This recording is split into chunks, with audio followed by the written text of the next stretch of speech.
मुदखेड तालुक्यातील चिकाळा तांडा आणि हज्जापूर शिवारात अवैध हातभट्टी दारू विक्री होत असल्याची मुदखेड पोलिसांना माहिती मिळताच मुदखेड पोलीस ठाण्याचे पोलीस निरीक्षक वसंत सप्रे यांच्या मार्गदर्शनाखाली 19 मे रोजी रविवारी धाड टाकली असता धाडीमध्ये या 6 धाडींमध्ये 1,14,000चे रसायन दारू जप्त करण्यात आले। त्यांचे सॅम्पल घेऊन हातभट्टी तयार करणारे सामान नष्ट करण्यात आले।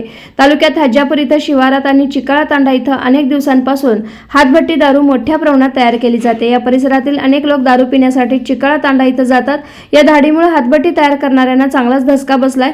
या धाडीमध्ये पोलीस ठाण्याचे पोलीस निरीक्षक वसंत सप्रे, सहाय्यक पोलीस निरीक्षक कमलताई शिंदे, बाबासाहेब कांबळे, पोलीस उपनिरीक्षक शिवाजी पाटील शिंदे, जमादार Balveer Singh Thakur, DSB Kishor Patil, head constable Gite, Vijay Alewar, Shingar Putale, पुण्यबैनवाड गीते, गंगाधर शिंदे, मधुकर पवार आणि इतर पोलीस अधिकारी कर्मचारी यांच्यासहित पोलीस कर्मचाऱ्यांची उपस्थिती पाहायला मिळाली। दिवसभरातील घडामोडींचा आढावा घेण्यासाठी पाहत रहा N24 मराठी न्यूज चॅनल।